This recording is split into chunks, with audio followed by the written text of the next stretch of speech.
챕터 8 은혜 사소한 순간에도 스며드는 빛 거룩한 마음과 자세 느헤미야 12장 27절부터 30절, 43절부터 47절 예루살렘 성벽을 봉헌하게 되니 각처에서 레위 사람들을 찾아 예루살렘으로 데려다가 감사하며 노래하며 제금을 치며 비파와 수금을 타며 즐거이 봉헌식을 행하려 하매 이에 노래하는 자들이 예루살렘 사방들과 느도바 사람의 마을에서 모여들고 또 백길갈과 게바와 아스마웨 들에서 모여들었으니 이 노래하는 자들은 자기들을 위하여 예루살렘 사방의 마을들을 이루었습니다. 제사장들과 레위 사람들이 몸을 정결하게 하고 또 백성과 성문과 성벽을 정결하게 하니라. 이날의 무리가 큰 제사를 드리고 심히 즐거워하였으니 이는 하나님이 크게 즐거워하게 하셨음이라. 부녀와 어린아이도 즐거워하였으므로 예루살렘이 즐거워하는 소리가 멀리 들렸느니라. 그날에 사람을 세워 곳간을 맡기고 제사장들과 레위 사람들에게 돌릴 것, 곧 율법에 정한 대로 거제물과 처음 익은 것과 11조를 모든 성읍밭에서 거두어 이 곳간에 쌓게 하였노니 이는 유다 사람이 섬기는 제사장들과 레위 사람들로 말미암아 즐거워하기 때문이라. 그들은 하나님을 섬기는 일과 결례의 일을 힘썼으며 노래하는 자들과 문지기들도 그러하여 모두 다윗과 그의 아들 솔로몬의 명령을 따라 행하였으니 옛적 다윗과 아삽의 때에는 노래하는 자의 지도자가 있어서 하나님께 찬송하는 노래와 감사하는 노래를 하였음이며 스룹바벨 때와 느헤미야 때에는 온 이스라엘이 노래하는 자들과 문지기들에게 날마다 쓸 몫을 주되 그들이 성별한 것을 레위 사람들에게 주고 레위 사람들은 그것을 또 성별하여 아론 자손에게 주었느니라. 거룩함을 회복하는 것이 예배의 시작입니다. 성벽 봉헌을 앞두고 이스라엘 백성이 가장 먼저 한 일은 정결하게 하는 것이었습니다. 제사장과 레위 사람들을 시작으로 온 백성이 자기 몸과 성문과 성벽을 정결하게 했습니다. 이는 하나님께 나아가기 위해서는 거룩함을 회복하는 준비가 반드시 필요함을 보여줍니다.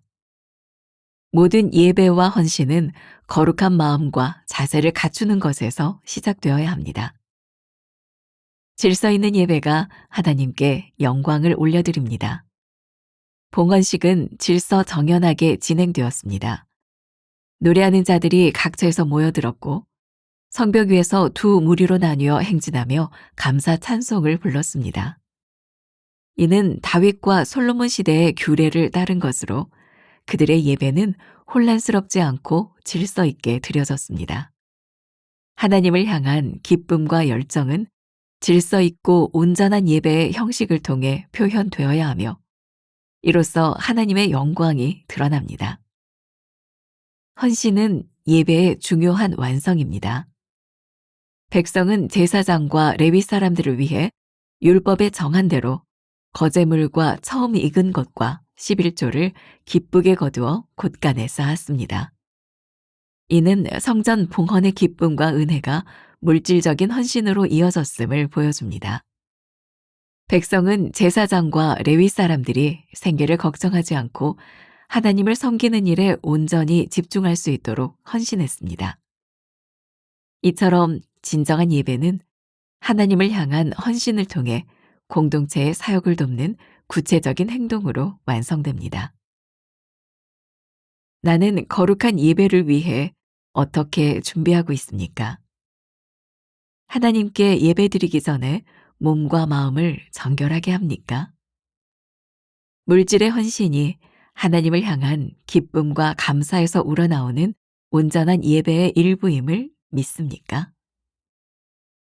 오늘은 189번째 말씀입니다. 거룩한 마음과 자세. 오늘 이 말씀은 제가 2006년도에 꽤 오래전이죠. 20년 넘게 지난 그때 느헤미야와 함께하는 부흥이라는 시리즈로 말씀을 전했던 기억이 있습니다. 혹시 그때를 기억하는 사람이 있는지 모르겠지만 강대상에 느헤미야 성벽을 교인들과 함께 쌓아갔었어요. 강단 전체를 벽돌을 쌓아가며 하나하나 성전 벽을 재건하는 것처럼, 그리고 마지막에 감격스럽게 성벽을 재건하며 예배드렸던 기억이 납니다. 저에게 그 감격보다 더 기억에 남는 게 하나 있었어요. 아주 오래전 제가 그런 얘기를 했었는데, 갑자기 이 분당 지역에 조류 독감이 도는 것은 아니냐, 막 이런 소문이 돌았다 그래요. 너무 심각하게 듣지 마세요. 이유는 우리 교회 학교 다니는 청소년부, 중고등부 아이들이 학교에 가면 독감 걸린 아이들처럼 계속 존다는 거예요. 선생님이 하도 이상해서 너희들 왜 그러냐? 그때 애들이 대답한 게 변화산 갔다 와서요. 요즘은 변화산 새벽기도회가 시작될 때가 되면 초중고 분당 지역에 아이들이 수업 시간에 이렇게 조는 모습을 보면 선생님들이 먼저 그렇게 이야기를 한다 그러죠. 변화산이냐? 뭐 이게 어떤 사람들에게는 굉장히 나쁜 의미로 들릴지도 모르겠어요. 애들이 공부해야 될 시간에 그게 새벽에 갔다 와서 학교에서 졸아도 되는가? 근데 저는 조금 다른 각도로 생각해 봐도 좋을 것 같아요. 늘 그렇다고 하면 문제가 있겠지만 이 아이들이 열심히 공부해야 되는 그 시기에, 그 힘든 시간에, 수업 시간에 졸면서도 변화산 새벽기도에 참석했던 그 믿음의 추억들, 아마 그 추억들이 이 아이들을 붙잡아 주지 않을까. 요즘도 그렇다 그래요. 저희 교회 변화산 새벽기도회가 진행되는 그 한 주간 동안은 이곳저곳 병원에 링거 맞는 사람들이 그렇게 많다 그래요. 서로 누워서 이렇게 링거를 맞으면서 맞나 교인이네? 아, 새벽기도 때문에요. 링거 맞으면서. 이것도 굉장히 부정적으로 얘기하는 분이 있을지 모르지만 꼭 그렇게까지 믿어야 되는가.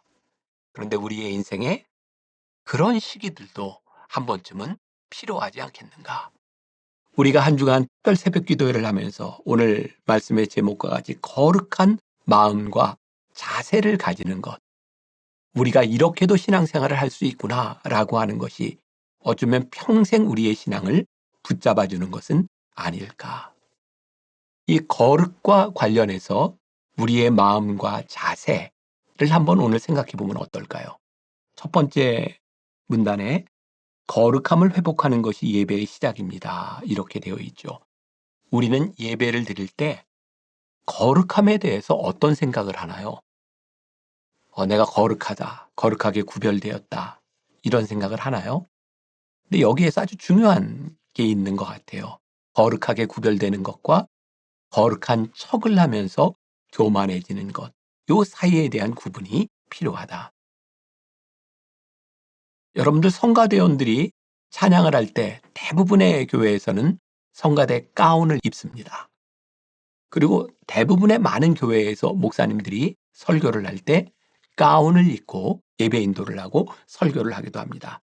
저희 교회는 조금 어떻게 보면 특별한 건 아니지만 저도 가운을 특별한 의식이 아니고는 잘 입지를 않습니다. 왜 가운을 입었는지 그 이유를 아는 건 참 중요할 것 같아요. 성가대원들도 가운을 맞출 때 무슨 색을 맞출까? 어떻게 화려하게 맞출까? 예쁘게 맞출까? 그런 디자인에 대한 고민도 참 많이 할 것 같아요. 그러나 본래 찬양을 하는 사람들이 가운을 입는 이유는 예쁘고 화려해 보이기 위해서가 아니라 거룩하신 하나님 앞에 나아가는 우리의 죄를 가리우기 위해 가운을 입는다는 사실을 아시나요? 그리고 옛날 제사장들이 제사를 드려 나갈 때 그 사람들은 에봇이라고 하는 것을 입었어요. 오늘날로 이야기하면 목회자의 가운과 같은 것이라고 생각해도 좋을 것 같아요. 출애굽기 28장 36절에 이런 말씀이 있습니다.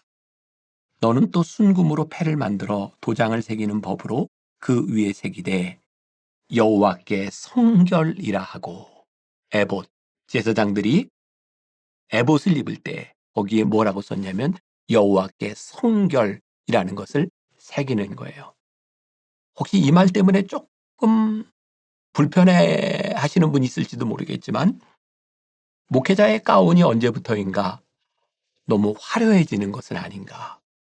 목회자의 가운이 하나님 앞에 성결하기 위하여 성결하지 못한 나를 가리우는 것이 아니라 나를 자랑하는 도구가 되어 있다면 이건 주객이 전도된 것일 수도 있겠다. 죄송합니다. 혹시 누군가를 좀 불편하게 할 수도 있다는 생각을 하는데 다 그런 의도는 아니에요. 그러니까 이제 그냥 무의식적으로 하는 분들도 있을 거예요. 목회자 가운에 보면 이렇게 옆에 세 줄 가운 줄이가 있는 것도 있습니다. 그 세 줄은 박사학위를 의미하는 것이기도 하죠. 저는 그게 나쁜 것이라고 생각하지는 않습니다. 당연히 내가 공부했고 나 박사학위를 받았어 라고 하는 것 아무 문제 없을 수도 있어요. 그러나 만약에 그 가운을 입는 사람의 마음 가운데 나의 학위를 드러내려고 한다면 그러니까 우리들이 예배를 드리는 데 있어서 이 성결함이 나를 가리는 것이 아니라 성결함이라고 하는 이유로 나를 드러내려고 한다면 우리는 예배자로서의 자세가 잘못된 것은 아닐까. 오늘 이렇게 이야기하는 저도 이 부분에서 많은 찔림이 있네요. 말을 하면서. 나는 어떤 옷으로 어떤 복장으로 어떤 모습으로 예배자로 서 있는가. 오늘 우리가 기억해야 될 것. 모두가 이런 찔림을 가지고 거룩함을 회복하는 것이 바로 예배의 시작이라고 하는 것. 우리는 예배에 어떤 자세로 서 있는가. 이거 한번 좀 점검해 보면 좋겠다는 생각이 들어요. 두 번째, 또 조금 우리의 마음을 불편하게 할 수 있는 이야기를 해볼게요. 질서 있는 예배가 하나님께 영광을 돌립니다. 질서. 사실 저는 이 부분에 있어서도 기존에 가지고 있었던 어떤 질서를 많이 의식을 많이 파괴하는 그런 목회자 중에 하나입니다. 이유는 우리들이 너무 예식에 너무 익숙해져 있어서 혹시 이 예식 때문에 예배의 본질을 잃어버리는 것은 아닐까. 그런 생각 때문에 저는 의식을 이렇게 조금 더 자유롭게 하려고 하는 그런 목회자이기도 합니다. 그럼에도 불구하고 왜 옛날 예배 의식, 제사 의식에는 이런 질서, 의식이 있었을까? 그런 생각을 하게 돼요. 우리들이 예배 시간에 우리들이 행하는 이 질서라고 하는 것, 그것이 단순히 형식으로 끝나는 것이 아니라 질서의 의미가 무엇인지를 생각한다면 그것만 살아있을 수 있다면 우리들이 예배 시간에 하는 우리의 질서 그리고 행위들은 굉장히 중요한 것이라는 생각이 들어요. 예배는 뭔가요? 하나님 앞에 우리들이 드리는 거잖아요. 그러니까 하나님 앞에 드리는 이 예배가 내 마음대로 하는 것이 아니라 하나님께서 정해주신 질서를 따라간다고 하는 것은 훨씬 더 예배에 가까운 모습일 수 있겠다. 여러분들 예배 시간에 처음 시작할 때면 대부분의 교회에서 다 일어서세요. 그리고 찬송을 하고 임예송을 하기도 하고 또 이렇게 교동문을 읽기도 하고 자 이제 앉으세요. 또 성경 봉독할 때 다 일어나서 말씀을 듣습니다. 앉으세요. 어떤 사람은 그런 생각을 할지 몰라. 좀 내버려 두지. 좀 편안하게 예배드리게. 오늘 불편할지 모르지만 예배 시간에 우리들에게 이런 형식과 질서를 만드는 이유 가운데 하나는 오늘 드리는 예배가 내 마음대로 하는 것이 아니다. 이 예배는 하나님 앞에 드리는 것이다. 바로 그것 때문에 예배 안의 질서가 지켜져야 된다는 것. 예배의 시간이 있고 순서가 있고 때때로 내 시간에 맞지 않지만 그 시간까지 기다리고 견뎌야 되는 이 모든 것들도 예배 안에 포함되어야 된다면 예배를 바라보는 우리의 생각들이 많이 달라지지 않을까. 결국 거룩한 마음과 자세가 올바로 되어 있을 때 우리들이 올바른 예배를 드릴 수 있다는 것을 생각했으면 좋겠다. 마지막 문장에 이렇게 되어 있죠. 헌신은 예배의 중요한 완성입니다. 이스라엘 백성들이 느헤미야와 그 백성들이 느헤미야 성벽을 다 재건하고 사람들이 얼마나 기뻤는지 기꺼이 헌신하며 그들이 봉헌의 기쁨을 누렸다라고 되어 있어요. 요즘은 크리스찬들에게 제일 힘든 얘기 헌금 얘기잖아요. 헌금해라, 헌금하지 말라, 왜 11조를 해야 되느냐, 말아야 되느냐. 우리는 이 물질이라고 하는 것 때문에 여러 가지 논쟁을 벌이기도 합니다. 근데 그런 거 다 떠나서 우리들이 하나님 앞에 예배드릴 때 우리들이 봉헌하는 기쁨이 있는가 없는가라고 하는 것은 굉장히 다른 차원의 문제인 것 같아요.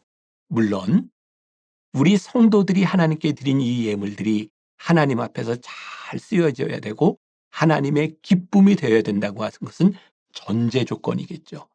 그런데 진짜 중요한 우리 개인적 신앙에 있어서 봉헌의 기쁨이 있는가? 또 이런 말하면 여러분들 마음이 되게 불편한 사람이 있을지 몰라요.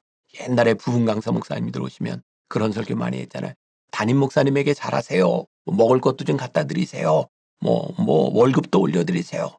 그러면 사람들이 생각하기에 저 부흥 강사는 뭐 지금 왜 여기 와서 무슨 소리를 하는 거야. 결국 담임 목사에게 잘하는 거야 뭐야. 얼마든지 비판적인 생각을 할 수 있어요. 근데 저는 한 가지 분명한 게 있다고 생각해요.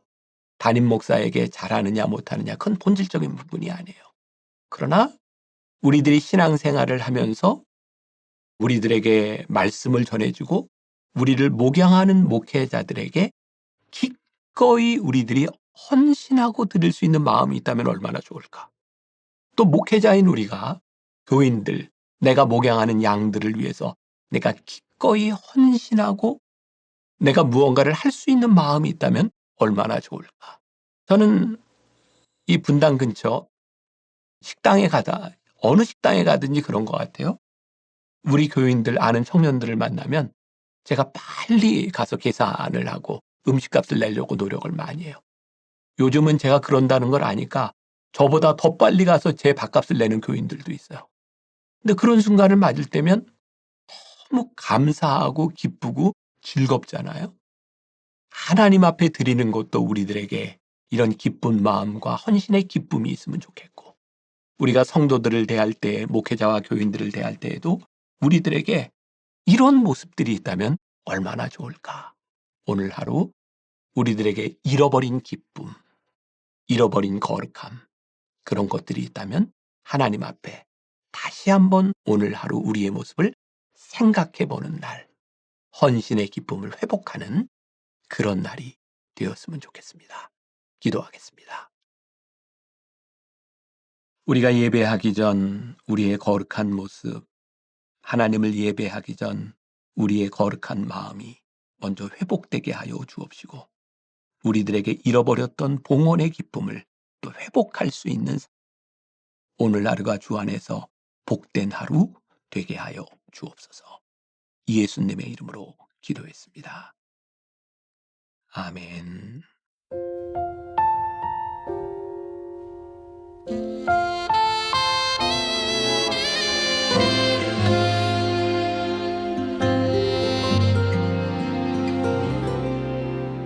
메마른 영혼을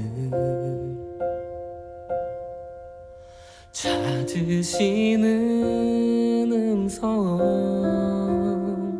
따스한 숨결로 시선으로 내 이름을 부르시네.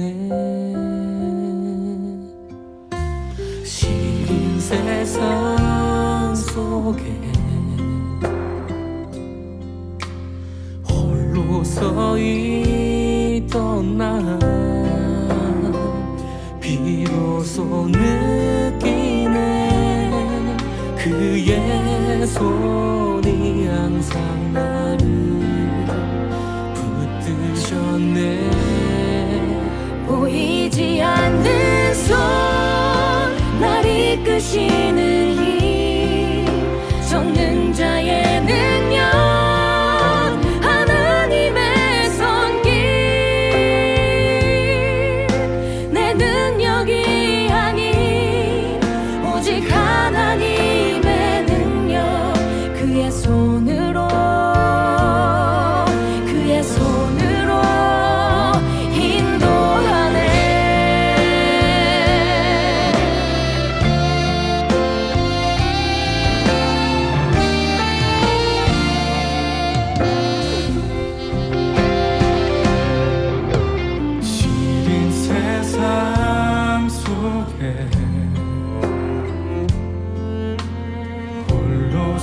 있던 나 비로소 느끼네 그의 손이 항상 나를 붙드셨네 보이지 않는 손 날 이끄시는 힘 전능자의 능력 하나님의 손길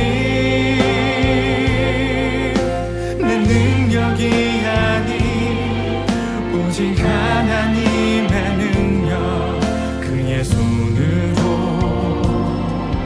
그의 손으로 보이지 않는 손 날 이끄시는 힘 전능자의